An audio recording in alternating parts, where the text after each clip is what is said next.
नमस्कार दोस्तों, बहुत बहुत स्वागत है आपका। और चुनाव से कुछ घंटे पहले पहले चरण का मतदान 19 अप्रैल को होना है। आज तारीख 18 अप्रैल है और महज कुछ घंटों पहले, वोटिंग शुरू होने से कुछ घंटों पहले, सुप्रीम कोर्ट एक अहम मसले पर सुनवाई कर रहा है। और वो सुनवाई है ईवीएम और वीवीपैट को लेकर, यानी ईवीएम से मतदान को लेकर सुप्रीम कोर्ट एक बड़ी सुनवाई कर रहा है। याचिकाकर्ता सुप्रीम कोर्ट के अंदर है, जस्टिस दीपांकर दत्ता इस मसले पर सुनवाई कर रहे हैं। उनकी ये बेंच है, जस्टिस संजीव खन्ना है, और उनके सामने जो याचिकाकर्ता है, याचिकाकर्ताओं में प्रशांत भूषण है। सुनवाई इस बात पर चल रही है न्यायालय के अंदर, सुप्रीम कोर्ट के अंदर जो पूरी प्रक्रिया सुनवाई की चल रही है वो इस मसले पर चल रही है कि वोटर जब वोट देता है ईवीएम में तो वीवीपैट के जरिए, यानी वोटर वेरिएबल जो पर्ची होती है उस ट्रेल करने की, वो पर्ची हर वोटर को मिलनी चाहिए वोट देने के बाद, ताकि वो उस पर्ची को वहां रखे हुए बैलेट बॉक्स में डाल दे।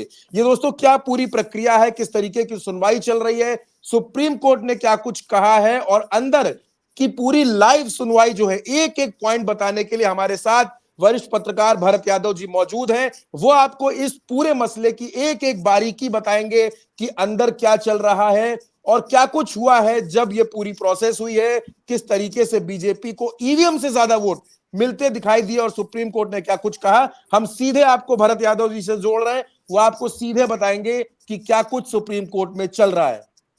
जी देखिए चंद्रकांत जी, सुप्रीम कोर्ट के भीतर इस समय लंच चल रहा है। लंच के पहले की कार्रवाई हो चुकी है और लंच के पहले एक बड़ा आदेश सुप्रीम कोर्ट के भीतर ईवीएम को लेकर दिया जा चुका है। सुप्रीम कोर्ट ने जांच के आदेश दिए हैं। केरल में मॉक पोल के दौरान भारतीय जनता पार्टी को ईवीएम से ज्यादा वोट मिले थे। एक मॉक पोल हुआ था, उसमें भारतीय जनता पार्टी को ईवीएम से ज्यादा वोट मिल गए थे, अतिरिक्त वोट मिले थे। जितने वोट डाले नहीं गए थे उससे ज्यादा वोट जब गिने गए तो भारतीय जनता पार्टी के निकले। और इस पर सुप्रीम कोर्ट ने जांच के आदेश दे दिए हैं। सुप्रीम कोर्ट ने चुनाव आयोग से इस आरोप की जांच करने के लिए कहा है और यह कहा है कि केरल में मॉक पोल के दौरान इलेक्ट्रॉनिक वोटिंग मशीन में बीजेपी के पक्ष में अतिरिक्त वोट कैसे गए, इस बात को लेकर जांच की जाए। अब देखिए, दो चीजें चल रही हैं सुप्रीम कोर्ट के भीतर। एक ये सुनवाई लंच के बाद, अभी कुछ देर बाद फिर से सुनवाई जारी हो जाएगी। और दो चीजें, एक तो ये कि ज्यादा वोट ईवीएम के भीतर भारतीय जनता पार्टी के पक्ष में कैसे चले गए, इस पर जांच के आदेश दे दिए गए हैं।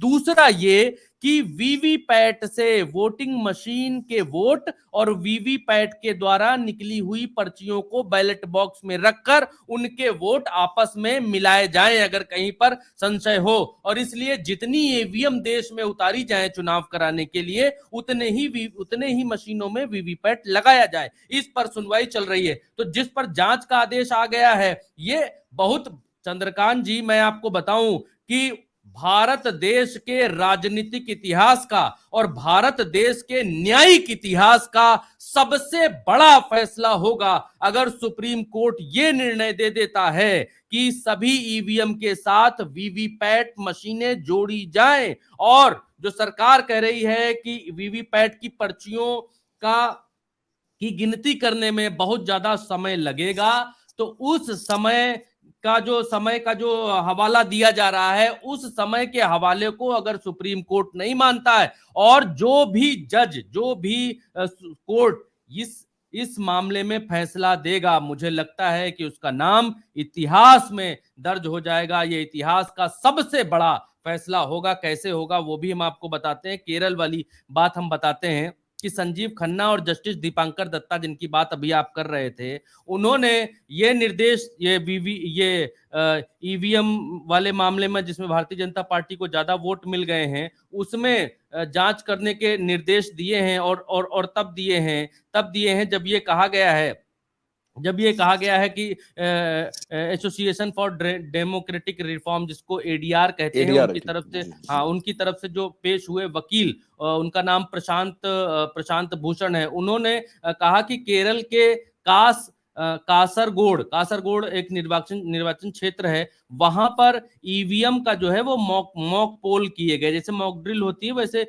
ईवीएम के लिए मॉक पोल किए गए और उस मॉक पोल में तमाम सारी शिकायतें आई, जिसके बारे में मनोरम मनोरमा ऑनलाइन एक अखबार है या मनोरमा ऑनलाइन एक वेबसाइट है, उसने रिपोर्ट छापी गई और उसका हवाला सुप्रीम कोर्ट में देते हुए कहा गया कि रिपोर्ट के अनुसार लेफ्ट डेमोक्रेटिक फ्रंट यानी एलडीएफ और यूनाइटेड डेमोक्रेटिक फ्रंट यूडीएफ दोनों ने जिला कलेक्ट्रेट को शिकायत दी थी कि कम से कम 4 इलेक्ट्रॉनिक वोटिंग मशीन यानी ईवीएम ने गलती से भारतीय जनता पार्टी के पक्ष में अतिरिक्त वोट कर दिए हैं, दर्ज कर लिए हैं। बटन दबाई गई मान लो 4 बार, उसमें से जब वोट गिनती हुई तो उसमें से वोट निकले 10 बार, तो वो भी भारतीय जनता पार्टी के पक्ष में। तो इसकी जांच करने के लिए जो है जस्टिस खन्ना ने मनिंदर सिंह से कहा कि मिस्टर सिंह इसकी जांच कराई जाए और खंडपीठ ने जो है मतदाता सत्यापन योग्य पेपर ऑडिट ट्रेल पर्ची यानी जिसको वीवीपैट कहा जा रहा है के 100% सत्यापन की मांग वाली याचिकाओं पर जो है वो अभी भी सुनवाई कर रही है। जब हम आपके सामने बैठे हुए हैं, बात कर रहे हैं, अभी लंच पर कोर्ट 2 बजे चला गया था, उसके बाद अभी लंच के बाद फिर से सुनवाई शुरू ही होने वाली है। और लंच से पहले वीवीपैट के मामले पर क्या क्या हुआ कोर्ट रूम के भीतर वो भी बताना दर्शकों को बहुत ज्यादा जरूरी है। तो कोर्ट रूम के भीतर जो है याचिकाकर्ताओं की तरफ से हमने आपको बताया कि प्रशांत भूषण है और जो वकील हैं याचिकाकर्ताओं की तरफ से, मतलब वीवीपैट के जरिए वीवीपैट की पर्चियों का मिलान ईवीएम मशीन में कैद वोटों के मिलान से किया जाए, ये जो बात रख रहे हैं 3 वकील रख रहे हैं, दर्शकों का समझना बहुत जरूरी है। एक है एडवोकेट प्रशांत भूषण, एक है गोपाल शंकर नारायण और तीसरे हैं संजय हेगड़े। ये पैरवी कर रहे हैं इधर से। प्रशांत भूषण ने जो है वो एडीआर की तरफ से, प्रशांत भूषण एडीआर की तरफ से पेश हुए क्योंकि कई सारी याचिकाएं इसमें हैं, जिसमें प्रशांत भूषण एडीआर की तरफ से पेश हुए हैं।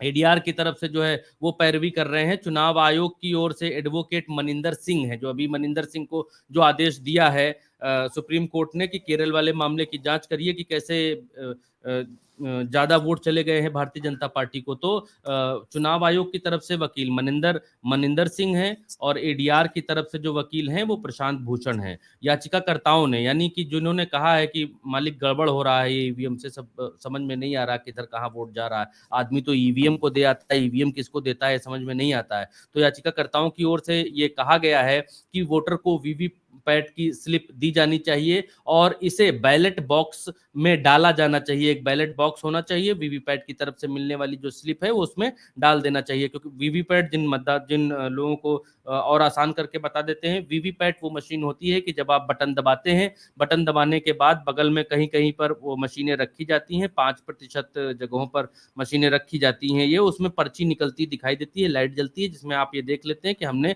वोट किसको दिया है। तो अब ये कहा जा रहा है कि वो पर्ची उसी मशीन में न घुस जाए, बल्कि वो पर्ची बाहर निकले, मतदाता के हाथ में आए, मतदाता दूसरी पेटी में डाले और जब ये गिनती हो वोटों की और ईवीएम में जब शंका हो तो वो मतदाता वाली वो पेटी बाहर निकाली जाए और उन पर्चियों से मिलान की जाए कि बीजेपी के पक्ष में 5 वोट अगर ईवीएम दिखा रहा है तो 5 वोट की पर्चियां भी निकलनी चाहिए। अगर 5 वोट की पर्चियां नहीं निकलती हैं, ईवीएम में 5 वोट निकलता है भारतीय जनता पार्टी के पक्ष में, तो इसका मतलब है ईवीएम में कुछ मसला है। तो ये कह रहा है याचिकाकर्ताओं की तरफ से, ये कहा जा रहा है कि वोटर्स को वीवीपैट स्लिप दी जानी चाहिए और वो इसे बैलेट बॉक्स में डाल देंगे। वोटर्स की प्राइवेसी के चलते वोटिंग के अधिकार को किनारे नहीं किया जा सकता, ये याचिकाकर्ताओं का कहना है। इस पर जस्टिस खन्ना है, उन्होंने कोर्ट के भीतर ये कहा कि चुनाव आयोग हमें पूरी प्रक्रिया बताए, वीवीपैट की जो गिनती है कैसे होती है, मैकेनिज्म क्या है जिसके तहत जिससे तय हो कि इससे कोई छेड़छाड़ नहीं हो सकती है, आखिर विरोध आपका क्यों हो रहा है। चुनाव आयोग की तरफ से जो मनिंदर सिंह जी हैं उनसे सुप्रीम कोर्ट ने पूछा, चुनाव आयोग के वकील मनिंदर सिंह ने कहा कि ये केवल आशंकाएं हैं, इस पर कोर्ट ने कहा कि चुनावी प्रक्रिया की पवित्रता कायम रहनी चाहिए, शक नहीं होना चाहिए, ये होना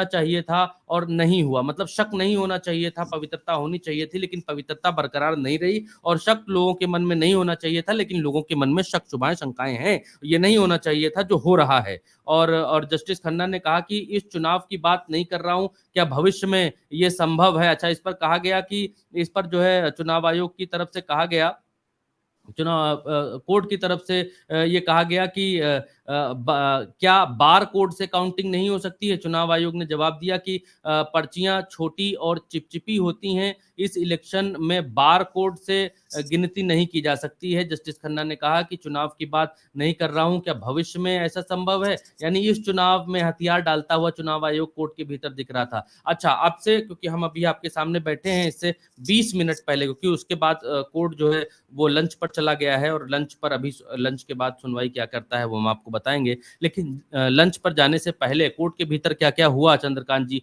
वो भी मैं जी दर्शकों को डिटेल में बताना चाहता हूं कि कोर्ट के भीतर लंच से पहले क्या क्या हुआ, और क्या इस बार जो है अगर आदेश आ जाता है तो भारतीय जनता पार्टी के लिए ये बहुत बड़ी खतरे की घंटी होगी, और भारतीय जनता पार्टी के लिए बहुत बड़ा झटका होगा अगर कोर्ट से कोई ऐसा आदेश आता है। कोर्ट में क्या क्या हुआ वो भी हम आपको बताते हैं कि जस्टिस खन्ना ने 5,000 से 7,500 पर्चियों की गिनती होती है। जस्टिस खन्ना ने कहा कि इसमें 5 घंटे क्यों लगते हैं, बार कोड से काउंटिंग क्यों नहीं हो सकती? चुनाव अधिकारी ने कहा कि पर्चियां छोटी और चिपचिपी होती हैं, इस इलेक्शन में बार कोड से गिनती नहीं की जा सकती, मतलब उन पर्चियों से गिनती नहीं की जा सकती। जस्टिस खन्ना ने कहा कि इस चुनाव की मैं बात नहीं कर रहा हूं, क्या ये अगले चुनाव में संभव है? अब भीतर देखिए, चुनाव अधिकारी ने कहा कि चुनाव के बाद मशीनें स्ट्रांग रूम में जाती हैं, कैंडिडेट की मौजूदगी में इसे सील किया जाता है। मतलब मशीनों के बारे में जब जब पूछा कि इसकी जो है सुरक्षा के क्या इंतजामात होते हैं, तो चुनाव अधिकारी ने कहा कि चुनाव के बाद मशीनें स्ट्रांग रूम में जाती हैं, कैंडिडेट की मौजूदगी में इसे सील किया जाता है, कैंडिडेट की मौजूदगी में ही इसे गिनती के दिन खोला जाता है, तभी कैंडिडेट को 17C की कॉपी दी जाती है। काउंटिंग रूम में राउंड वाइज जो है वो काउंटिंग की जाती है। मशीनें जो हैं एक मशीन में जो है दो इकाई दहाई सैकड़ा हजार 2000 जो है वोट स्टोर होते हैं। राउंड वाइज काउंटिंग की जाती है, मशीन में 2000 वोट जो है स्टोर होते हैं। ये कहना था चुनाव आयोग का सुप्रीम कोर्ट के भीतर।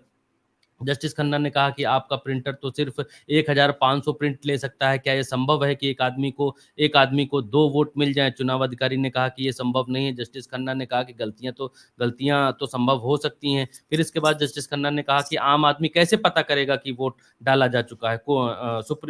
चुनाव आयोग से पूछता है। तो जी चुनाव जी अधिकारी कहते हैं कि हम इसके लिए जागरूकता अभियान चलाते हैं, डेमोन्स्ट्रेशन भी होता है। जस्टिस खन्ना ने कहा कि हम वोटिंग के बाद एक रजिस्टर साइन करते हैं, क्या ऐसी कोई व्यवस्था है कि रजिस्टर में दिए गए नंबर से कितने वोट दिए गए हैं इसका मिलान हो सके? देखिए, अब चुनाव आयोग बहुत ज्यादा इंटरेस्ट ले रहा है इस मसले पर, क्योंकि इससे पहले वाली सुनवाई पर यह कहा गया था कि प्रशांत भूषण ने कहा था कि जर्मनी में ऐसा ही सिस्टम चलता है, तो कोर्ट ने कहा था कि भारत जर्मनी नहीं है और बहुत ज्यादा समय लग सकता है। लेकिन आज की सुनवाई में सुप्रीम कोर्ट बहुत ज्यादा जो है वो जागरूकता के साथ, सख्ती के साथ पूछताछ कर रहा था। तो चुनाव जस्टिस खन्ना ने कहा कि हम वोटिंग के बाद एक रजिस्टर साइन नहीं कर सकते, क्योंकि पर्चियों की बात हो रही थी कि पर्चियों का मिलान किया जाए। और इस पर जो है चुनाव आयोग ने कहा कि पर्चियां जज साहब गीली होती हैं, थोड़ा चिपचिपी होती हैं, अगर उसको ला के बैलेट बॉक्स में डालेंगे तो एक में चिपक जाएंगी, ऐसा ऐसा बताया गया। तो जस्टिस खन्ना ने कहा कि हम वोटिंग के बाद एक रजिस्टर भी तो साइन कर सकते हैं, क्या ऐसी कोई व्यवस्था है जिसमें रजिस्टर में दिए गए नंबर से कितने वोट दिए गए हैं इसका मिलान हो सके? तो चुनाव अधिकारी ने कहा कि सुविधा के हिसाब से इसे किया जा सकता है।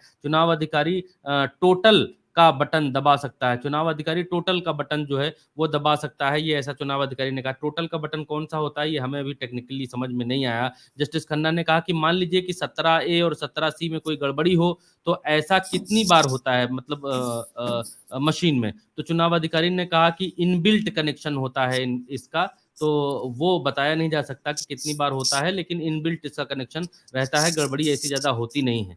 जस्टिस खन्ना ने कहा कि कितने स्ट्रांग रूम आपके यहाँ रहते हैं जब वोट हो जाता है, कितना स्ट्रांग रूम बनाते हैं? तो चुनाव अधिकारी ने कहा कि लोकसभा चुनाव के लिए 8 और विधानसभा के लिए 1 से 2 जो है वो स्ट्रांग रूम होते हैं। जस्टिस खन्ना ने कहा कि 1 मिनट में कितने वोट डाले जा सकते हैं? चुनाव अधिकारी ने कहा कि आमतौर पर 4 से कम वोट जो है वो डाले डाले डाले जा सकते हैं मशीन से। सुप्रीम कोर्ट ने फिर चुनाव आयोग से पूछा कि केरला के मॉक पोल के दौरान ईवीएम में भाजपा के फेवर में ज्यादा वोट रिकॉर्ड किए जाने का आरोप लगाया गया था, वो क्या था? अब यहां पर चुनाव आयोग देखिए सब पका जाता है। चुनाव आयोग यहां पर जवाब नहीं दे पाता है, और चुनाव आयोग को यहीं पर सुप्रीम कोर्ट की तरफ से आदेश दिया जाता है कि जांच करवाइए इसकी, क्योंकि मशीनों के बारे में जब चुनाव अधिकारी आते हैं और बताते हैं कि हम ये कर रहे हैं, मशीनों का मैनुअल है, मशीनों का सब है, अरे मैनुअल मशीन सब चीज का मैनुअल होता है। ये माइक हम बोल रहे हैं, इसके साथ भी 72 पन्ने का मैनुअल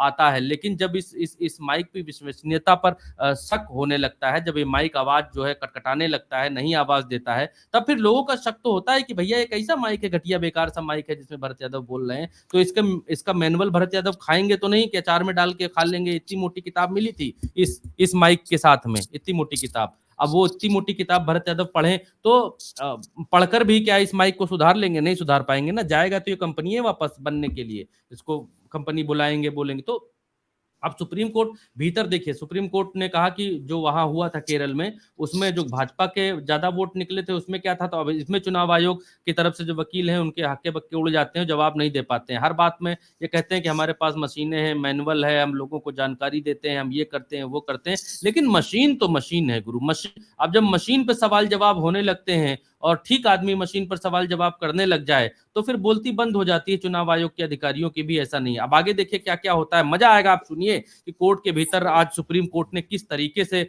जो है घेरा है, और इसी सुनवाई के बाद लोगों को ये लगने लगा है कि अगर आदेश सुप्रीम कोर्ट ने दे दिया कि वीवीपैट के साथ मिलान करिए, बहुत बड़ी बात नहीं है कि वीवीपैट के साथ मिलान करने के लिए जो है बहुत बड़ी चीजें हो जाएंगी। भारत जो है विश्वगुरु लगभग लेकिन बन भरत जी, चुका है। हाँ, ये तो आपने पूरे फैसले की जानकारी दर्शकों को दी। मैं नहीं नहीं, आपसे ये अभी समझ, और है, अभी और है। पूरी रिपोर्ट जो अच्छा, हमको बताई गई है वो हम आपको जो है एक एक करके और बताएंगे। अभी नहीं, अभी सुनवाई खत्म नहीं हुई, सुनवाई अभी कोर्ट के भीतर चल रही है चंद्रकांत जी, पहली बात। दूसरी बात ये कि ये जो मैं आपको बता रहा हूं, ये जो है ये पूरी डिटेल मैं आपको सुप्रीम कोर्ट में जो सुनवाई हुई है वो मैं बता रहा हूं लंच से पहले की, यानी अभी जो समय हुआ है, अभी जो समय हुआ है वो बजा है लगभग 2 बजने वाला है, और 2 बजने से पहले 2 बजने से पहले की जो सुनवाई है, कितना मैं टाइम आपको बताता हूँ, आपसे 20 मिनट पहले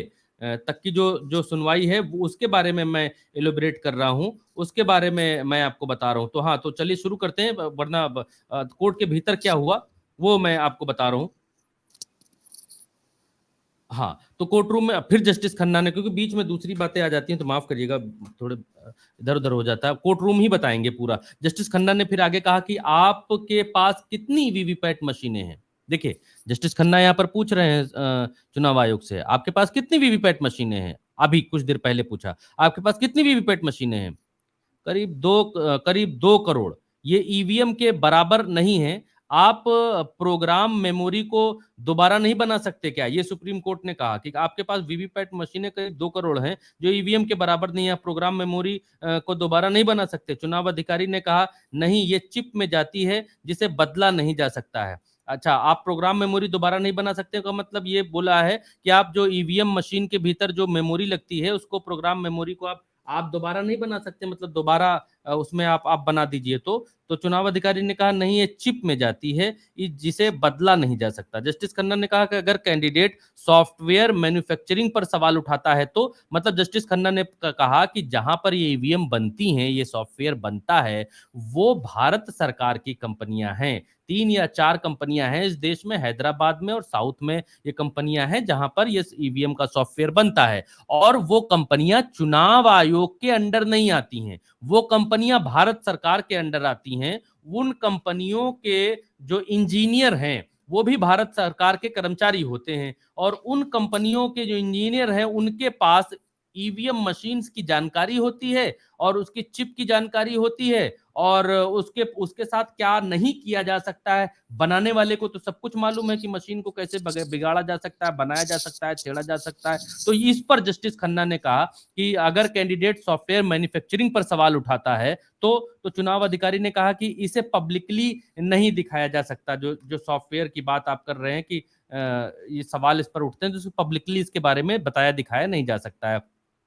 फिर जस्टिस खन्ना ने कहा कि सॉफ्टवेयर इलेक्शन कम्युनिकेशन मुहैया कराता है, क्या कोई लॉकिंग मैकेनिज्म है? लैपटॉप रिटर्निंग अफसर इस्तेमाल करता है, क्या ये सुरक्षित है? क्या लैपटॉप से के इस्तेमाल पर कोई प्रतिबंध नहीं है? ये जो सवाल जस्टिस खन्ना ने पूछा इसको सिंपल करके मैं बताता हूं। क्योंकि क्या होता है दोस्तों, जो ईवीएम मशीन होती है वो कहाँ जा रही है, किधर जा रही है, किस लोकसभा क्षेत्र में है, कहाँ है, उसकी जानकारी चुनाव आयोग अपने चुनाव दफ्तर में बैठकर उसकी लोकेशन देख सकता है। जैसे आप अपने मोबाइल पर ओला या उबर बुक करते हैं और ये देख लेते हैं कि आपकी गाड़ी कितनी देर में टेढ़ी मेढ़ी घूमती हुई कहाँ तक आ रही है, ठीक वैसे ही जैसे आप गूगल मैप पर गाड़ी में चलते हुए मैप देखते हैं, वैसे ही चुनाव आयोग अपनी ईवीएम को ट्रेस कर लेता है कि वो है कहाँ पर। तो यही जस्टिस खन्ना ने पूछा कि सॉफ्टवेयर इलेक्शन कमीशन मुहैया कराता है कि क्या कोई लॉकिंग मैकेनिज्म है, लैपटॉप रिटर्निंग अफसर इस्तेमाल करता है, क्या ये सुरक्षित है, एक लैपटॉप के इस्तेमाल पर कोई प्रतिबंध है? चुनाव अधिकारी ने कहा कि नहीं, लेकिन इसे अलग रखा जाता है, यही यही सुरक्षा है इसकी, चुनाव अधिकारी ने बताया। जस्टिस खन्ना ने कहा कि अगर एसएलयूएस सुरक्षित है, एसएलयूएस क्या है ये मैं जान नहीं पा रहा हूं दर्शक, मैं इसको जो है गूगल में खुद करूंगा। अगर एसएलयूएस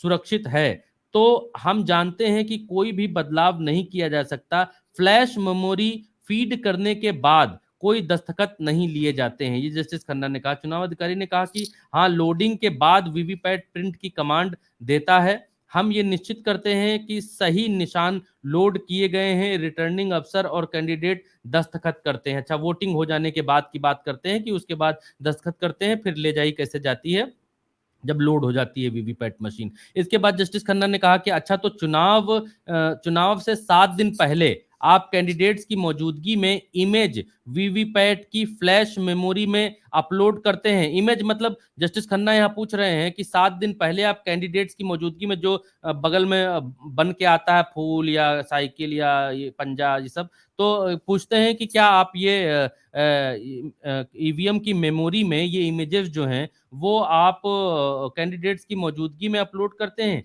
एक बार अपलोड किए जाने के बाद इसे बदला नहीं जा सकता है क्योंकि ये किसी कंप्यूटर या लैपटॉप से नहीं जुड़ी होती है। कितनी एसएलयूएस बनाई जा सकती है? जस्टिस खन्ना ने ये पूछने की कोशिश की दोस्तों, कि जो ईवीएम के भीतर मान लीजिए ये आप यहाँ बटन दबा रहे हैं और इसके भीतर इधर इधर जो है साइकिल कमल पंजा कुछ बना हुआ है, उसके सामने की बटन दबाते हैं। तो जब सामने की आप बटन दबा रहे हैं तो ऊपर तो इधर साइकिल पंजा या कुछ और बना हो सकता है, अंदर हो सकता है कि पीछे उसमें फूल बना हो, तो आप दबा तो साइकिल का बटन रहे हैं या पंजे का बटन दबा रहे हैं या हाथी का बटन दबा रहे हैं, लेकिन वो वोट जो है कमल पे जा रहा है। तो ये पूछने की कोशिश की कि क्या फ्लैश मेमोरी में जो आप इमेज अपलोड करते हैं उसे बाद में बदला जा सकता है कि नहीं बदला जा सकता है? तो फिर कंप्यूटर या लैपटॉप से जुड़ा नहीं होता है, तो ये बताया गया कि ये मशीन जो है किसी कंप्यूटर लैपटॉप से नहीं जुड़ी होती है, तो सामने रखी होती है, आदमी आता बटन दबाता है, तो उसको बदला नहीं जा सकता। चुनाव अधिकारी ने कहा कि आमतौर पर हर क्षेत्र में एक नतीजे आने तक रिटर्निंग ऑफिसर की निगरानी में ये मशीन रहती है, जिसकी वजह से ये बदलाव करने की गुंजाइश नहीं होती। जस्टिस खन्ना ने कहा कि छेड़छाड़ ना हो इसके लिए क्या ये सीलबंद रहती है? चुनाव अधिकारी ने कहा कि अभी ये व्यवस्था नहीं है। ये बड़ा बड़ा जो है जवाब था, जिसके बाद जस्टिस खन्ना के भी कान खड़े हो गए। जस्टिस खन्ना ने पूछा कि मशीन के साथ छेड़छाड़ ना हो इसके लिए क्या ये सील बंद रहती है? तो चुनाव अधिकारी ने कहा कि अभी ये व्यवस्था नहीं है। जस्टिस खन्ना ने कहा कि निश्चित तौर पर प्रिंटर में कोई सॉफ्टवेयर होगा, उन्होंने पूछा क्योंकि वो जानकारी ले रहे थे, अहम फैसला है और अहम फैसला देने से पहले ईवीएम के बारे में हर जानकारी वो ले रहे थे और ईवीएम के बारे में हर चीज वो बच्चों की तरह जो है पूछ रहे थे और हर चीज का जवाब जो वो ले रहे थे इलेक्शन कमीशन के वकील से और इलेक्शन कमीशन के चुनाव अधिकारी से। तो उन्होंने पूछा कि निश्चित तौर पर प्रिंटर में कोई सॉफ्टवेयर होगा? तो चुनाव अधिकारी ने कहा कि हर पैट में 4 गीगाबाइट की फ्लैश मेमोरी होती है जिसमें सिंबल स्टोर रहते हैं। रिटर्निंग अफसर इलेक्ट्रॉनिक बैलेट बॉक्स तैयार करता है, इसे सिंबल लोडिंग यूनिट में अपलोड किया जाता है। ये सीरियल नंबर कैंडिडेट का नाम और सिंबल बताता है, कुछ भी पहले से लोड नहीं होता है, इसमें डेटा नहीं है, ये इमेज फॉर्मेट है। जस्टिस खन्ना कहते हैं निश्चित तौर पर इमेज भी कोई फाइल होती होगी, जैसे जेपीईजी, बहुत आज पूछताछ हुई, जैसे जेपीईजी होती होगी या फिर ऐसी कोई फाइल होती होगी, आप इसे आप इसे लोगों को कैसे बताते हैं? तो चुनाव अधिकारी ने कहा कि हाँ, ये एफएक्यूज के रूप में पब्लिक प्लेटफॉर्म पर है। एफएक्यूज मतलब पब्लिक के जो क्वेश्चन होते हैं और आंसर होते हैं, वो चुनाव आयोग की वेबसाइट पर होता है। जैसे आपने पूछा कि ईवीएम मशीन में जो है कैसे बटन दबाएं, तो नीचे जवाब लिखा होता है। जनरल क्वेश्चन, जनरल जवाब जो होते हैं, जो एफएक्यूज जिसको कहते हैं। तो उन्होंने कहा कि हाँ, फ्रीक्वेंटली ये फ्रीक्वेंटली जो पूछे जाते हैं, ज्यादातर हाँ, जो हाँ, सवाल पूछे जाते ज्यादातर पूछे जाने वाले सवाल हैं। जैसे जैसे आप जो है फोन कंपनियों ने भी यही शुरू कर दिया है। जैसे अब आप पूछेंगे कहीं किसी मान लीजिए आपने कोई फाइबर कनेक्शन ले रखा है इंटरनेट का, तो उसमें भी इंटरनेट में प्रॉब्लम आती है, तो फिर वो कंप्यूटर जवाब देता है। आप पूछते हैं कि इंटरनेट नहीं आ रहा, तो कहता है डब्बा बंद करो, स्टार्ट करो। जनरल क्वेश्चन, हैं। जनरल सवाल है ना। तो वो एफएक्यूज में बोले, वो लिखा है आपका। फिर जस्टिस खन्ना ने कहा कि 3 चीजें हैं जो सभी कंट्रोल यूनिट में अपलोड होती हैं। चुनाव अधिकारी ने कहा कि कंट्रोल यूनिट वीवीपैट को कमांड देती है। कंट्रोल यूनिट मतलब जो वहां बड़ी मशीन रखी होती है, वो वीवीपैट को कमांड देती है कि बटन नंबर 3 से जुड़ी जानकारी प्रिंट कर दी जाए। अब ईवीएम के बारे में बात हो रही है। अगर आपने बटन नंबर 3 दबाया तो पर्ची इधर निकलती है, तो वो जानकारी कंट्रोल यूनिट में घुसती है पहले भेजे में। फिर कंट्रोल यूनिट कहता है कि उसको जो 3 नंबर की पर्ची प्रिंट कर दो, तो 3 नंबर पे जो आपने दबाया होगा वही बाहर निकल आएगा। तो उन्होंने कहा कि बटन बटन नंबर 3 से जुड़ी जानकारी प्रिंट कर दीजिए। अगर कंट्रोल यूनिट कमांड देता है तो वो स्लिप कटकर वीवीपैट से जुड़े सील बंद बॉक्स में गिरती है, जो वीवीपैट से ही जुड़ा होता है। मतदाता ये स्लिप 7 सेकंड तक देख सकता है। वीवीपैट कंट्रोल यूनिट तक सिग्नल भेजती है। वीवीपैट कंट्रोल यूनिट तक सिग्नल भेजती है। वीवीपैट केवल कंट्रोल यूनिट से कम्युनिकेट करती है। सब कुछ कंट्रोल यूनिट में जमा हो जाता है। ये जो जानकारी वानकारी फानकारी सब है, वो चुनाव आयोग ने बताया सब कंट्रोल यूनिट में जमा होती है। तो आप जस्टिस खन्ना ने कहा कि आप कह रहे हैं कि वीवीपैट केवल प्रिंटर है, चुनाव मशीन का डेटा किस यूनिट में अपलोड होता है? मतलब वीवीपैट को बताया कि इससे पर्ची निकलती है, गिरती है।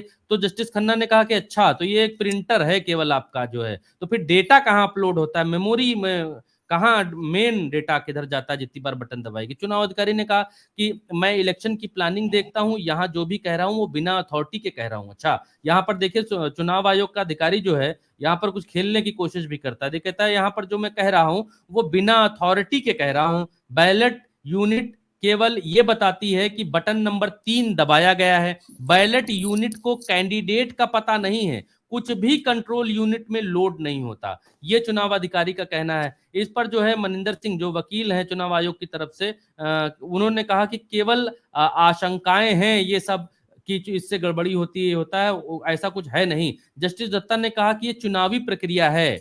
आप जो कह रहे हैं ये केवल आशंकाएं हैं, ऐसा है वैसा है, इसको ऐसे कैसे छोड़ दिया जाए जी? ये केवल एक चुनावी प्रक्रिया, ये एक चुनावी प्रक्रिया है, इसकी पवित्रता कायम रहनी चाहिए। किसी बिल्कुल। को भी शक नहीं होना चाहिए कि ये होना चाहिए था और ये नहीं ये हुआ, नहीं हुआ, नहीं। ये नहीं हुआ, ये नहीं होना चाहिए। तो इसके बाद जो है सुनवाई में इलेक्शन कमीशन की तरफ से जो वरिष्ठ वकील मनिंदर सिंह हैं, इसके पहले भी सभी दलीलें याचिकाकर्ताओं की ओर से इन्होंने ही की थी पिछली बार, जो हमने आपको बताया था। जस्टिस खन्ना ने कहा कि मिस्टर सिंह, इन्हीं को मनिंदर सिंह को, मिस्टर सिंह इलेक्शन कमीशन के जो वकील हैं ये मनिंदर सिंह, इनको कहा कि मनिंदर सिंह। मिस्टर सिंह हमें पूरी प्रक्रिया बताइए। वीवीपैट की गिनती कैसे होती है, किस स्टेज पर कैंडिडेट का प्रतिनिधि वो होता है, वो मैकेनिज्म क्या है जिससे तय होता है कि कोई छेड़छाड़ नहीं हुई है? ये लोग पार्लियामेंट्री कमेटी की रिपोर्ट पर भरोसा कर रहे हैं। हमें इस पर स्पष्टीकरण चाहिए, आखिर विरोध हो क्यों रहा है? ये पूछा सुप्रीम कोर्ट ने। आज बहुत थोड़ा सख्त लहजे में नजर आया सुप्रीम कोर्ट। और एक और वकील थे सुप्रीम कोर्ट के भीतर, उन्होंने कहा कि इंजीनियर्स के पास मशीनों के इनडायरेक्ट एक्सेस होता है। अब ये देखिए यहाँ पर बड़ी पेचीदा बात सुप्रीम कोर्ट में कही गई चंद्रकांत जी। उन्होंने कहा कि जो इंजीनियर्स हैं, जो ये मशीनें बनाते हैं कंपनी में, और ये मशीनें बनती भारत में ही हैं और साउथ में बनती हैं, हैदराबाद वगैरह में बनती हैं ये मशीनें, बेंगलोर वगैरह में। तो उन्होंने कहा कि इंजीनियर्स के पास इन मशीनों का डायरेक्ट एक्सेस होता है और वो चुनाव आयोग के प्रति जिम्मेदार नहीं होते हैं। वो इंजीनियर जो इन मशीनों को बना रहे हैं वो भारत सरकार के प्रति जिम्मेदार होते हैं।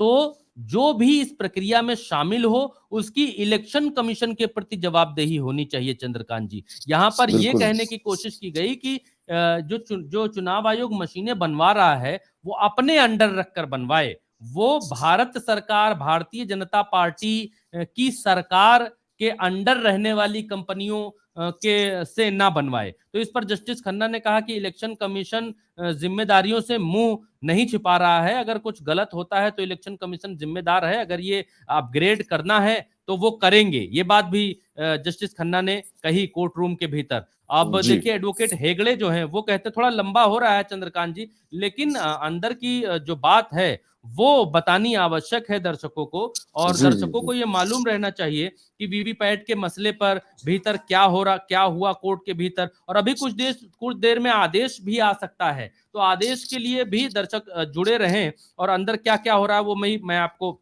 बता रहा हूं। सुनवाई, अच्छा एक बात और बता दूं, सुनवाई शुरू हो चुकी है दोबारा से, ठीक है। अच्छा अभी अभी अभी जो हुआ है वो बता दूं, नई सुनवाई में क्या हो रहा है उस पर भी मैं आऊंगा।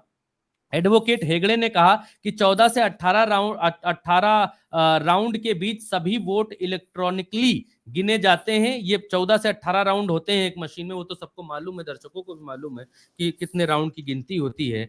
तो 14 से 18 राउंड के बीच सभी वोट इलेक्ट्रॉनिकली गिने जाते हैं। ये प्रक्रिया दोपहर 2 बजे तक खत्म हो जाती है। हर टेबल पर हर 3 चुनाव अधिकारी होते हैं। गिनती की बात के समय की बात हो रही है। हर टेबल पर 3 चुनाव अधिकारी होते हैं। आपके पास 250 लोग होते हैं जो तेजी से वीवीपैट की गिनती कर सकते हैं। इनमें 13 दिन नहीं लगेंगे। गिनती तुरंत होगी। जांच में वक्त लिया जा सकता है, इसके बाद मिलान किया जा सकता है। इसमें वोटिंग प्रक्रिया की विश्वसनीयता बढ़ जाएगी। इस पर भी ध्यान दीजिए कि आज इसके लिए क्या व्यवस्था है। अब एडवोकेट हेगड़े वरिष्ठ वकील जो हैं उन्होंने ये बात बहुत तगड़ी कही कोर्ट के भीतर। उन्होंने कहा कि 14 से 18 राउंड के बीच में देखिए गिनती होती है, वोट सब इलेक्ट्रॉनिकली गिन ही लिए जाते हैं। हर चुनाव में आपने देखा कि 2 बजे तक लगभग रिजल्ट आ जाता है। हर टेबल पर 3 चुनाव अधिकारी होते हैं। आपके पास 250 लोग होते हैं, 250 लोग चंद्रकांत जी, ठीक। ये कोर्ट ने कहा कि आपके पास 250 लोग होते हैं जो तेजी से वीवीपैट की गिनती कर सकते हैं। इसमें 13 दिन नहीं लगेंगे भैया, गिनती तुरंत हो जाएगी। जांच में वक्त लिया जा सकता है। जांच मतलब मान लीजिए कहीं गड़बड़ हो गया कि ईवीएम से निकल रहे हैं 12 वोट और पर्चियों में निकल रहे हैं 5 वोट, तब ये जांच किया जा सकता है भैया उधर से 12 निकले इधर से 5 ही रह गए, ऐसा क्यों हुआ जी, चलिए जांच करिए, इसमें क्या है, क्या दिक्कत। उसमें समय लग सकता है। लेकिन जहां पर खटाखट गिनती हो रही, पर्चियां भी सही मिल रही, ईवीएम भी सही, पर्चियां भी सही, ईवीएम सही, पर्चियां सही, वहां क्या दिक्कत है भैया, वहां तो कोई दिक्कत नहीं है। पटापट गिनो, पटापट आगे आगे बढ़ाओ मामला है। इसमें वोटिंग प्रक्रिया की विश्वसनीयता बढ़ जाएगी, इस पर ध्यान दीजिए। आज इसके लिए क्या व्यवस्था की गई है उन्होंने सुप्रीम कोर्ट के भीतर पूछा। जस्टिस खन्ना ने कहा कि आप जो कह रहे हैं उसके उसके वास्तविक नतीजों का आपको पता होना चाहिए। एडवोकेट पाशा एक हैं, नाम सुना होगा आपने, एडवोकेट पाशा, बहुत उल्टा चश्मा यूसी पर भी उनके बयान आते रहते हैं।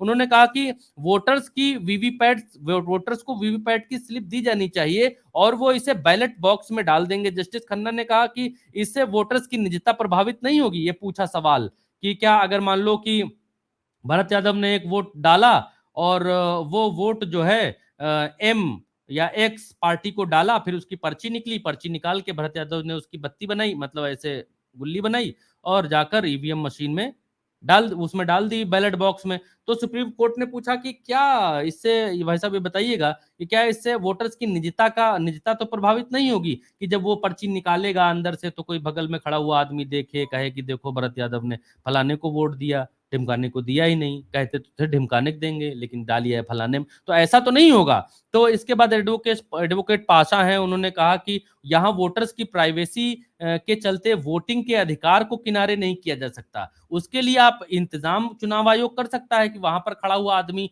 देखे ना या फिर उसकी निजता प्रभावित ना हो। तो इसके लिए आप जो है वोटिंग के अधिकार को ही किनारे कर दें, तो ऐसा नहीं हो सकता। और जहां पर आदमी वोट दे रहा है और वोट पता ही नहीं चल रहा कहां जा रहा है, तो वहां पर तो यही हुआ ना कि उसका वोटिंग का अधिकार ही खतरे में है, वो वोट किसको दे रहा है उसको मालूम ही नहीं। इस पर प्रशांत भूषण जो है उन्होंने कहा कि अगर वो इस स्टेज पर वीवीपैट का शीशा नहीं बदल सकते हैं तो हम कम से कम लाइट तो पूरे टाइम जली रहने देनी चाहिए ताकि हम देख सकें कि क्लिप कटकर गिर गई है या इससे निजता भी प्रभावित नहीं होगी, या ये भी एक रास्ता हो सकता है। मतलब अंदर रास्ते भी बताए जा रहे थे कि अगर, क्योंकि 7 सेकंड के लिए ही वो बत्ती जलती है जिसमें देखा जा सकता है कि किस पर वोट पड़ा और किधर वोट गया। तो उन्होंने कहा कि बत्ती फिर पूरे टाइम जलनी रहने देनी चाहिए। एडवोकेट संजय हेगड़े हैं, उन्होंने कहा कि 12 लाख स्लिप की गिनती होगी।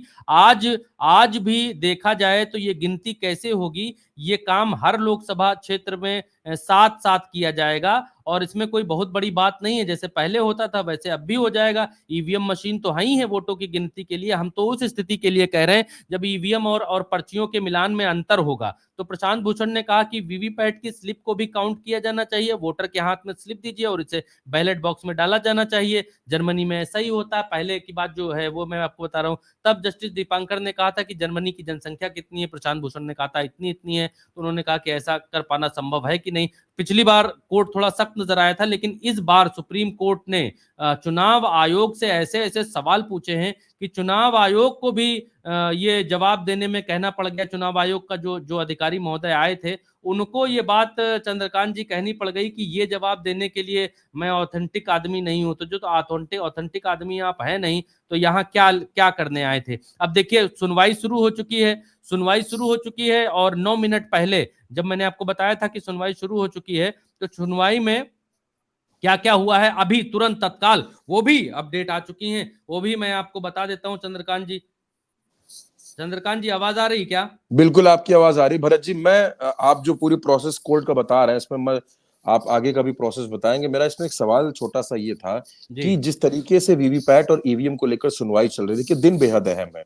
कल पहले चरण के लिए वोटिंग होनी है, कल 19 अप्रैल की तारीख है, पहले चरण का मतदान होना है।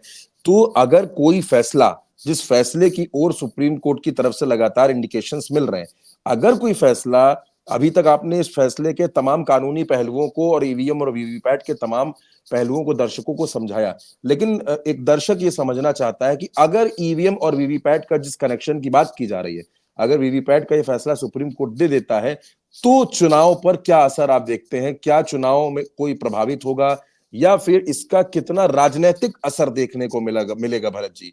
क्योंकि ईवीएम पिछले कई वक्त से ईवीएम पर सवाल उठे हैं, तो इसका क्या राजनीतिक असर बदलेगा या फिर इस फैसले का असर मतदान पर और परिणामों पर चंद्रकांत जी, क्या कुछ पड़ेगा? चंद्रकांत जी बड़ा अपडेट सुप्रीम कोर्ट की तरफ से, बड़ा अपडेट। और ये बड़ा दिन सुप्रीम कोर्ट में आज चुनाव आयोग के लिए और भारत देश की जनता के लिए ये बड़ा दिन है। सुनवाई दोबारा शुरू हो गई है और सुनवाई में देखिए क्या बड़ा अपडेट कोर्ट के भीतर की और जानकारी निकल कर आई है। चुनाव आयोग ने कोर्ट के भीतर कहा है कि बार कोड से गिनती संभव नहीं हो सकती है। बेंच ने सवाल किया कि क्या बार कोड से काउंटिंग नहीं हो सकती है। लंच के बाद सुनवाई शुरू हो चुकी है, सुनवाई शुरू हो गई है। चुनाव आयोग ने जवाब में कहा कि पर्चियां छोटी और चिपचिपी होती हैं, इलेक्शन में बार कोड से गिनती नहीं की जा सकती है। जस्टिस खन्ना ने कहा कि इस चुनाव की बात नहीं कर रहा हूं, अगले चुनाव की बात कर रहा हूं। आगे की जो जानकारी है कि याचिकाकर्ताओं ने कहा कि वोटर्स को वीवीपैट स्लिप दी जानी चाहिए और बैलेट बॉक्स में डाला जाना चाहिए। इस पर जो है याचिकाकर्ता, जितने भी याचिकाकर्ता हैं अलग अलग केसेस में, वो सब अड़े हुए हैं। जस्टिस खन्ना ने कहा कि चुनाव आयोग हमें पूरी प्रक्रिया बताए और ये बात जो है फिर से सुप्रीम कोर्ट के भीतर शुरू हो चुकी है। दोबारा से सुनवाई शुरू हो चुकी है और कहा यह जा रहा है कि इस मामले में जल्द ही डिसीजन आ सकता है। सुप्रीम कोर्ट इस मामले में निर्णय ले सकता है क्योंकि कल ही वोटिंग होनी है और वोटिंग से ठीक पहले सुप्रीम कोर्ट के भीतर इस तरह की सुनवाई, और इस सुनवाई में अगर कोई डिसीजन आ जाता है तो ये बहुत बड़ा उलटफेर होगा। ये गेम चेंजर साबित हो सकता है भारत देश के लोकतांत्रिक इतिहास में। यह फैसला गेम चेंजर साबित हो सकता है कि जितने वोट ईवीएम में डाले जाएंगे उन वोटों की मिलान पर्चियों से की जाएगी। वो पर्ची निकलेगी पहले मतदाता के सामने ही, मतदाता उसको पेटी में डालेगा और जब गिनती होगी तो पर्ची और वोटिंग मशीन दोनों के वोटों को आपस में मिलाया जाएगा और अगर सही निकलता है तभी ईवीएम मशीनों को सही माना जाएगा। तो कोर्ट के भीतर दोबारा से सुनवाई शुरू हो चुकी है चंद्रकांत जी। और आप जो राजनीतिक मायने की बात पूछ रहे थे इससे पहले, तो राजनीतिक मायने देखिए चंद्रकांत जी ये हैं कि जिस एक वर्ग को ये लग रहा है कि ईवीएम में गड़बड़ी है, जिस एक वर्ग को ये लग रहा था कि मध्य प्रदेश का चुनाव बहुत आसान है और उस चुनाव को हम आसानी से जीत सकते हैं, जिस एक वर्ग को ये लग रहा था कि राजस्थान का चुनाव तो कम से कम एक तरफा नहीं होगा, फाइट होगी, जिस वर्ग को ये लग रहा था कि छत्तीसगढ़ का चुनाव भारतीय जनता पार्टी नहीं जीत सकती है, वो चुनाव जब उलट नतीजे आते हैं, बिल्कुल उलट नतीजे नतीजे आते हैं, पत्रकारों की की समझ से भी परे नतीजे आते हैं, जनता की समझ से भी परे नतीजे आते हैं। और एक कैंडिडेट जो ये तक कहते हैं कि हमारे परिवार में जी, हमारे गांव में इतने वोट थे, वो वोट तक हमें नहीं मिले, कहाँ चले गए। तो इन तरीकों, इन सब चीजों का जो घाल मेल है, इन सब चीजों की जो अपारदर्शिता है, वो दूर होगी चंद्रकांत जी। और उसको दूर, वही एक संशय, वही वही एक जो बाउंड्री लाइन है, उसी को दूर करने की कोशिश जो है वो सुप्रीम कोर्ट कर रहा है। और सुप्रीम कोर्ट में इसलिए सुनो, अगर डिसीजन आता है, क्योंकि बहुत बड़ी चीज नहीं है वीवीपैट को साथ में जोड़ना, ईवीएम मशीन्स के साथ में जोड़ना, क्योंकि ये बहुत बड़ा काम भी नहीं है भारत जैसे देश में। भारत जैसे देश बिल्कुल में बिल्कुल। उभरती आर्थिक अर्थव्यवस्था वाले देश में ये कोई बहुत बड़ी बात नहीं है। लेकिन अगर ये डिसीजन आता है और दूसरे चरण से, मान लीजिए पहले चरण में भी नहीं हो पाता है, तो दूसरे चरण से, तीसरे चरण से अगर ये चीजें जारी हो जाती हैं, कह दिया जाता है नहीं नहीं आपको लगाना ही लगाना पड़ेगा, तो फिर ये बहुत बड़ा गेम चेंजर फैसला हो सकता है। अब देखिए कि मसला ये है कि 21 विपक्षी दलों ने ईवीएम के वोट से कम 50% वीवीपैट पर्चियों की मिलान 2019 में की थी कि मिलाया जाना चाहिए, कम से कम 50% वीवीपैट की पर्चियों का ईवीएम से मिलान किया जाना चाहिए, जिससे पारदर्शिता बनी रहे। उस समय चुनाव आयोग ने हर निर्वाचन क्षेत्र में सिर्फ एक ईवीएम के वोटों का वीवीपैट पर्चियों से मिलान करना शुरू किया था। हालांकि चुनाव आयोग ने तर्क ये दिया था कि ऐसा करने पर नतीजों में 5 से 6 दिन की देरी होगी, और तब से चुनाव आयोग यही गाना गाता आ रहा है 2019 में कि देरी होगी, देरी होगी। चुनाव आयोग कहता हमको कोई दिक्कत नहीं है, लेकिन काउंटिंग करने में देरी होगी। तो आपसे फिर वही सवाल ही आ जाता है, जब आप 7 चरणों में मतदान करा सकते हैं, जब आप 1.5 महीना चुनाव लड़ सकते हैं, तो फिर वोटिंग के समय 2-3 दिन लग जाएंगे, तो तब क्या, कौन सा जो है आसमान फट पड़ेगा। वोटिंग के, चुनाव के समय, काउंटिंग के समय अगर 4 दिन लग जाएंगे, तो कौन सी आफत आ जाएगी देश में। चुनाव आयोग को कौन सा जो है चुनाव कराते ही लंदन निकलना है, पेरिस निकलना है, जापान निकलना है। ऐसा चुनाव आयोग को कौन सी जल्दी है, ज्यादा गर्मी लगती है क्या चुनाव आयोग को भाई मई जून के महीने में। तो चुनाव आयोग को तुरंत तुरंत के रिजल्ट, नतीजे चाहिए, जनता को तो नहीं चाहिए जी। जनता को तो तुरंत नतीजे नहीं चाहिए चंद्रकांत जी। आप लीजिए, पूरा बिल्कुल दिन नहीं, लीजिए, बिल्कुल जनता ने नहीं। वोट डाला है, उसके एक एक वोट का जो है वो पारदर्शिता बनी रहनी चाहिए। जनता से पूछे, सर्वे कराइए, तो जनता यही कहेगी अरे 1 दिन नहीं 2 दिन लीजिए, आप वोट गिनिए तो ढंग से गिनिए, बेईमानी ना सही होने बात पाए, कहीं संशय ना होने पाए। तो चुनाव आयोग इसी बात में पीछे पिछड़ रहा है कोर्ट के भीतर भी कि मिलॉर्ड बहुत ज्यादा देर लग जाएगी, इसमें 3-4 दिन लग जाएंगे इनकी वोटों, अगर हाथ से गिनती करेंगे तो हाँ 2-3-4 दिन लग जाएंगे। ये कोई रीजन तो नहीं हुआ, ये कोई ये बहुत कोई बड़ा तर्क, रीजन तो नहीं हुआ। सुप्रीम ये कोई कोर्ट ने तर्क जो भी नहीं है 8 जी। जी कुछ कह रहे हैं क्या। मैं कह रहा हूँ ये कोई तर्क भी नहीं है जिस तर्क को दिया जा रहा है काउंटिंग को लेकर। हाँ, काउंटिंग अगर 3 दिन में हो लेकिन पारदर्शी तरीके से हो, तो मुझे लगता है देश भी इस फैसले का स्वागत करेगा। करेगा ही देश। जब आप चुनाव करा सकते हैं 1.5 महीना, तो काउंटिंग में 3 दिन लग जाएंगे, तो कौन सा आसमान टूट पड़ेगा। सुप्रीम कोर्ट ने सही बात 8 है। अप्रैल 2019 की बात चंद्रकांत जी मैं आपको बता रहा हूं, जी सुप्रीम जी। कोर्ट ने 8 अप्रैल 2019 में जो है मिलान के लिए ईवीएम की संख्या जो है 1 से बढ़ाकर 5 कर दी थी। दर्शकों को यह भी जानना जरूरी है कि तब जब विपक्ष ने 21 विपक्षी दलों ने आवाज उठाई थी 2019 में, और उन्होंने कहा था कि 50% वीवीपैट को जोड़ा जाए मशीनों से, पता तो चले गुरु कि वोट बटन कहां दब रही, पर्ची कहां की निकल रही और जा कहां रहा। तो एक लोकसभा क्षेत्र में एक पोलिंग बूथ के ऊपर एक मशीन पर लगाया था। लेकिन तब सुप्रीम कोर्ट ने 8 अप्रैल 2019 को चंद्रकांत जी ये डिसीजन दिया था कि इसको 1 से बढ़ाकर 5 किया जाए। एक मशीन में नहीं, एक लोकसभा क्षेत्र में कम से कम 5 मशीनों में लगाइए। तो उसके बाद जो है 2019 में टेक्नोक्रेट्स ने भी सभी ईवीएम के वीवीपैट से वेरिफिकेशन कराने की याचिका की थी, जिसे सुप्रीम कोर्ट ने तब खारिज कर दिया था। लेकिन 5 वीवीपैट मशीनें लगा दी गई थी। और उसके इसके अलावा तब जो है जो एडीआर है, एडीआर ने उसके बाद 2023 में वोटों के मिलान की याचिका लगाई थी कि याचिका वोटों के मिलान किए जाएं। उसके बाद सुप्रीम कोर्ट ने कहा था कि कभी कभी हम चुनाव की निष्पक्षता पर ज्यादा ही संदेह कर लेते हैं। उस समय की बात बता रहा हूं 2023 की। लेकिन उसके बाद स्थितियां देखिए बदली, और चुनाव आयोग आज की तारीख में सुनवाई कर रहा है। एक फैसला यह दिया था कि 5 मशीनों पर लगाया जाए, और अब अगर आज सभी मशीनों के ऊपर लगाने के लिए आ जाता है तो कोई बड़ी बात नहीं होगी। चंद्रकांत जी, कोई बड़ी बात नहीं होगी कि अगर कोर्ट की तरफ से ये फैसला आ जाए और ये पर्ची जो है इसको भी ये कहा जा रहा है कोर्ट के भीतर कि ये जो पर्ची है गुरु की 7 सेकंड दिखाई देती है और उसके बाद बत्ती बंद हो जाती है और चला जाता है, भीतर क्या चल रहा है वीवीपैट के भीतर ये समझ नहीं आता है। तो इसको भी बत्ती अंदर जो है वो परमानेंटली जलाई जाए और ये देखा जाए कि जब बत्ती अंदर बुझ जाती है वीवीपैट के भीतर तब कोई खेल तो नहीं होता मशीन में भीतर। मान लो 2-3 ठो पर्ची जो है किसी और पार्टी की छाप देता हो फटाफट फटाफट फटाफट, ऐसा तो नहीं हो रहा है। अंदर बत्ती जलने दिया जाए, बत्ती क्यों बंद कर दी जाती है? ये पर्दे के पीछे वाला खेल उसमें भी क्यों खेला जा रहा है? जब है तो सब सार्वजनिक हो, सामने हो, दिखाई दे कि कहां वोट डाल रहा है आदमी, किधर जा रहा है। तो ये मसला है चंद्रकांत जी। और इसके पहले जो सुनवाई हुई थी, सुनवाई के भीतर क्या क्या कहा गया था वो प्रज्ञा जी के साथ हम लोगों ने बैठकर पूरा इसका विश्लेषण किया था कि भीतर क्या क्या हुआ है। और अभी भी भीतर सुनवाई चल रही है और कोई अपडेट आता है चंद्रकांत जी तो उस पर भी हमारी नजर है कि भीतर से और क्या क्या अपडेट आ रहा है और उस पर भी हम बिल्कुल लोग, इस हाँ उस पर भी हम लोग पूरी जी। सुनवाई और हमारी नजर बनी हुई है और क्या कुछ फैसला सुप्रीम कोर्ट आज की तारीख में अहम फैसला देने वाला है इस पर भी हमारी नजर बनी हुई है।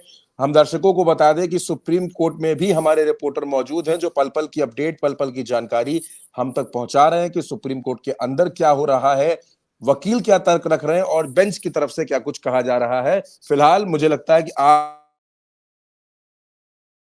भरत जी ने दे दी है और जैसे ही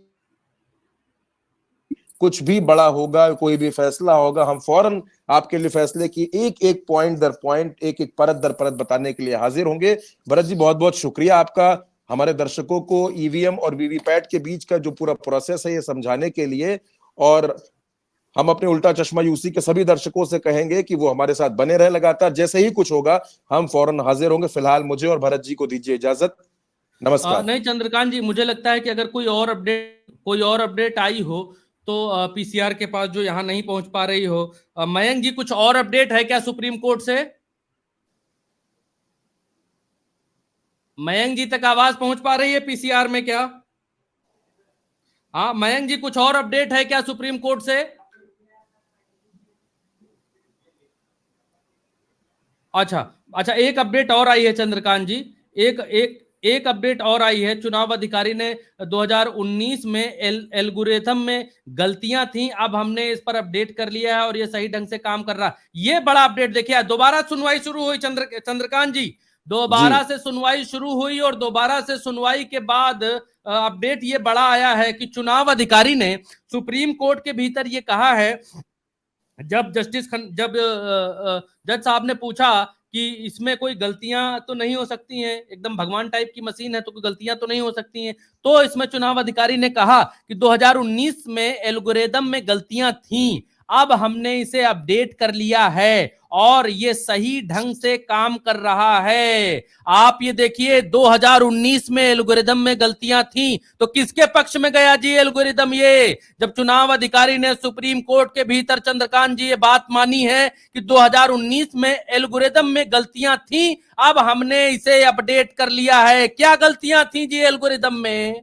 कौन सी गलतियां हुई थी एल्गोरिदम में? एल्गोरिदम मतलब कि काम करने का जो तरीका होता है मशीन का, उस मशीन के काम करने के तरीके को जो एल्गोरिदम कहते हैं, जिस हिसाब से चीजें चलती हैं उसको एल्गोरिदम कहते हैं अंग्रेजी में। और उसमें चुनाव अधिकारी ने यह माना है कि 2019 में एल्गोरिदम में गलतियां थी, अब हमने इसे अपडेट कर लिया है और यह सही ढंग से काम कर रहा है। जस्टिस खन्ना ने कहा कि जो डेटा लिया गया है वो ऐप से मिला है, ये कैसे काम करता है? चुनाव अधिकारी ने कहा कि इसे कोई भी प्ले स्टोर से डाउनलोड कर सकता है और वोटिंग परसेंटेज देख सकता है, जो कि लाइव वोटिंग परसेंटेज वगैरह वो सब आता है। जस्टिस खन्ना ने कहा कि पोलिंग अफसर के लिए किसी भी वक्त तक वोट कितने पड़े हैं ये नंबर देख पाना पॉसिबल है क्या, या उसे आखिर तक इंतजार करना पड़ेगा? चुनाव अधिकारी ने कहा कि केवल कुल वोट्स देखे जा सकते हैं। मतलब जस्टिस खन्ना ने यह पूछा कि जब वोटिंग होती है तो उस समय तक, दोपहर में मान लो 1 बजे 2 बजे 3 बजे तक जो वोट कितने पड़े हैं, क्या वो नंबर देख पाना पॉसिबल होता है? क्या वो नंबर देख लेते हैं क्या? तो इस पर जो है इस पर चुनाव आयोग ने कहा कि केवल कुल वोट्स देख पाते हैं। तो इस पर एक सवाल ये भी है कि जो लोग ये जारी करते हैं कि 1 बजे तक इतने परसेंट मतदान, 2 बजे तक इतने परसेंट मतदान, तो उसका एक्यूरेट वो कैसे आता है? अब चुनाव आयोग ने कारसगोड में मॉक ड्रिल के दौरान जो ईवीएम वाली बात हमने आपको शुरू में बताई कि इन अनियमितता से जुड़ी खबर को गलत बताया है। चुनाव आयोग ने जो है जो जांच करने के लिए दोपहर से पहले कहा था कि इसकी जांच करिए जी कि ये कैसे हुआ कि ज्यादा वोट बीजेपी को चले गए। उसमें जो है चुनाव आयोग ने ईवीएम में पाई गई अनियमितता से जुड़ी खबर, जो खबर छपी थी, जो खबर आई थी, उसको गलत बताया है कि माय लॉर्ड वो खबर गलत थी, बाकी सारा मामला सही है। सुप्रीम कोर्ट ने इस संबंध में चुनाव आयोग से जवाब मांगा था, जो हमने प्रोग्राम के शुरुआत में कहा था, उसका अपडेट आ गया है चंद्रकांत जी। चुनाव आयोग के अधिकारी ने कोर्ट को बताया कि कासरगोड में ईवीएम में अनियमितता की खबरें गलत और आधारहीन हैं, ये बताया गया, ये बताया। अभी तक देखिए, क्योंकि वो जो वेबसाइट मनोरमा वेबसाइट हमने बताया था कि उस पर खबर छपी थी और उस खबर का हवाला देकर जो सुप्रीम कोर्ट में ये बात कही गई, तो चुनाव आयोग ने कहा कि नहीं गुरु, वो खबर ही गलत है, बाकी ईवीएम एकदम टनाटन है, बिल्कुल सही है, दुरुस्त है, धुआंधार है ईवीएम हमारी। तो ये सुप्रीम कोर्ट के भीतर सुनवाई चल रही है और कुछ देर में इस पर फैसला आने वाला है। और क्या फैसला आता है, क्या कहा जाता है कोर्ट रूम के भीतर, वो सब हम आपको बताएंगे। और एक के बाद एक सुनवाई चल रही है, भीतर से अपडेट आ रहा है। चंद्रकांत जी, कुछ और सवाल अगर अच्छा, एक बात और है जो चुनाव से जुड़ी हुई है, क्योंकि इस चर्चा को खत्म करने का भी समय नजदीक आ जाएगा। तो एक चीज और है कि आज सुप्रीम कोर्ट के ठीक कुछ दूर पहले राउज एवेन्यू कोर्ट है, उस कोर्ट में ब्रजभूषण शरण सिंह के खिलाफ जो है वो फैसला सुरक्षित रख लिया गया है, ऐसी खबरें आ रही हैं। और ब्रजभूषण शरण सिंह को अभी तक टिकट भी घोषित नहीं किया गया है। ब्रजभूषण शरण सिंह ने कहा है कि होई वही जो राम रचि राखा। तो ये क्या मसला है, इसको थोड़ा सा एलोबरेट करिएगा, क्योंकि उत्तर प्रदेश की राजनीतिक चश्मे से इसको कैसे देखा जा रहा है? चुनाव से ठीक पहले, टिकट मिलने से ठीक पहले। देखिए, ब्रजभूषण का टिकट आखिर तक फंसा कर रखा गया है। आप देखिए कि 2 ही सीटें हैं, रायबरेली और कैसरगंज, जहां पर प्रत्याशी के नाम का ऐलान नहीं हुआ। अब रायबरेली में क्यों नहीं हुआ, आप भी जानते हैं, हम भी जानते हैं, और तमाम वो लोग जानते हैं जो सियासत को थोड़ा बहुत समझते हैं, कि रायबरेली में भाजपा प्रियंका गांधी या राहुल गांधी या गांधी परिवार का वेट कर रही है। चलिए, रायबरेली तो समझ में आता है, लेकिन कैसरगंज जो सीट आपकी जीती हुई है, 2019 में सीट आपकी जीती है, आपने जीती सीट को अभी तक होल्ड कर रखा, 14 में आप ये सीट जीते हैं, और इतने वरिष्ठ सांसद जो 6 बार के सांसद हैं, जिनकी परिवार राजनीतिक पृष्ठभूमि इतनी मजबूत है, उनका टिकट क्यों फंसा कर रखा गया है? टिकट फंसा कर रखने के पीछे तमाम वजह हो सकती है, लेकिन आज जो ब्रजभूषण शरण सिंह की बॉडी लैंग्वेज थी भरत जी, आज जिस तरीके से वो बेहद हताश, निराश और जिसको कहते हैं कि सवालों को टालते हुए नजर आए, पहली बार ऐसा मौका था जब ब्रजभूषण सवालों से बचते दिखे, वरना पहलवानों के तमाम आरोपों के बीच भी ब्रजभूषण मीडिया के बीच बड़ी तेजी से और सक्रियता से नजर आते थे। लेकिन आज उन्होंने हल्की सी मुस्कान के साथ इतना सा कहा कि हुई है वही जो राम रचि राखा, यानी होना वही है जो प्रभु राम ने लिख रखा होगा। तो क्या ये मान लिया जाए कि अब ब्रजभूषण ने सरेंडर कर दिया है? अब ब्रजभूषण की बॉडी लैंग्वेज तो यही बता रही कि उन्होंने भाजपा के ऊपर छोड़ दिया कि उनको जो करना हो वो करें, यानी इसके पीछे बात तो यही समझ में आती है। और दूसरा, 26 अप्रैल को फैसले पर उनके आना है कि भाई क्या फैसला, तो फैसला सुरक्षित रख लिया गया, क्या कुछ होगा ब्रजभूषण का उस मसले में, ये भी उसमें आना है। अब भरत जी देखिए कि बेहद अहम तारीख है 26 अप्रैल की। 26 अप्रैल को दूसरे चरण का मतदान कंप्लीट हो जाएगा और 26 अप्रैल के बाद 26 अप्रैल को ही फैसले की तारीख, मतलब सुनवाई की तारीख रखी गई है। कहीं ना कहीं कुछ तो है जो, देखिए, जो अंदर अंदर चल रहा है अभी नजर नहीं आ रहा, क्योंकि एक सीट का टिकट रोक कर रखना ब्रजभूषण का, इसके पीछे कोई लॉजिक बड़ा नजर नहीं आता है भाई। या तो चलिए चंद्रकांत जी, इस मसले पर, ईवीएम वाले मसले पर जो अपडेट आता है, क्योंकि फैसला आना है और कोर्ट के भीतर बहुत गहमा गहमी है आज की तारीख में, क्या फैसला आता है, जैसे ही फैसला आता है या कुछ होता है हम आपके सामने तुरंत लाइव आएंगे। तब तक के लिए इजाजत दीजिए और नमस्कार।